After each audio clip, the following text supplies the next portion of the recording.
From high atop the battlements of Castle Curmudgeon, where you can't spell demonetization without demonization. Good evening, Mr. and Mrs. America and all ships at sea. Welcome to the Blast Radius. I am your co-host and humble servant. And here is your decline of Western civilization news roundup for the third week of September 2023. Dateline, Washington, Monday, 18 September.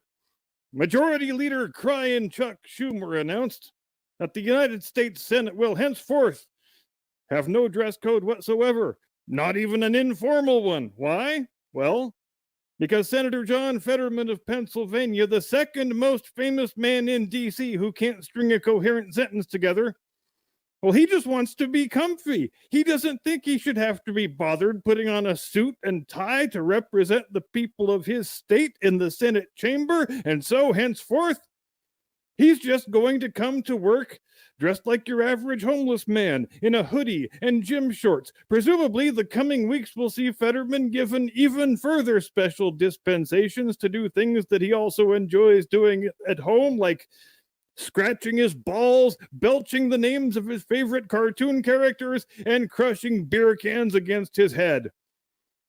Dateline, Washington, Tuesday, 19 September.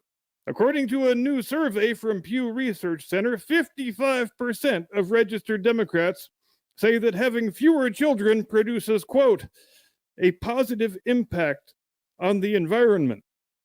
Remarkably, 28% of Republicans hold that same view, as do 41% of U.S. adults overall, because I can't tell you how many times I have walked through a cemetery and seen gravestone after gravestone that read, I'm sure glad I spent my childbearing years having random meaningless hookups with people whose names I don't even remember, if I even knew them in the first place. And I go now to my eternal rest, knowing that dying bitter, lonely, and miserable was a small price to pay, so that the global mean temperature might hypothetically drop by some small fraction of 1 degree 100 years after I am dead.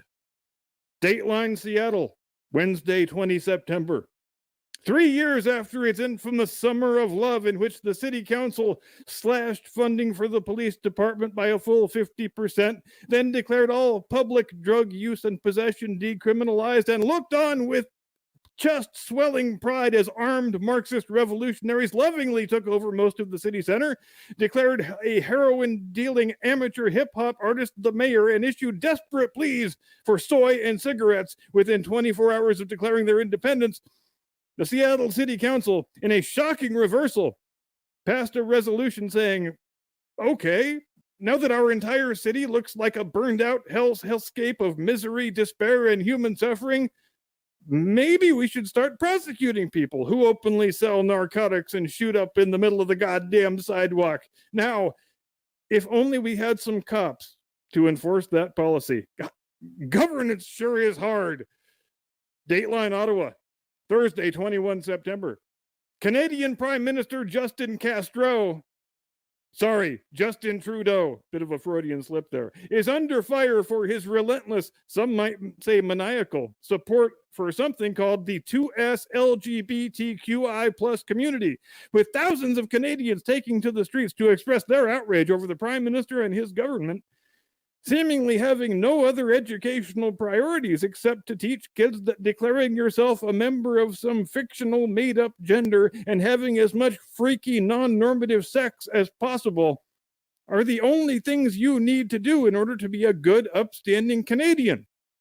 Some might say that the sight of homosexuals and Muslims marching together in solidarity with each other against the agenda of his limitless, unbridled celebration of sex perversion would be enough to make Mr. Trudeau reconsider his present policy course, but we can't say for sure, as the Prime Minister slathered himself in blackface and slipped out the back door in order to avoid having to answer the question. Dateline, Springfield, Illinois, Friday, 22 September. Illinois governor and beach ball-shaped lunatic J.B. Pritzker affixed his signature to a piece of legislation that makes Illinois the first state in the union to eliminate all cash bail for all offenses.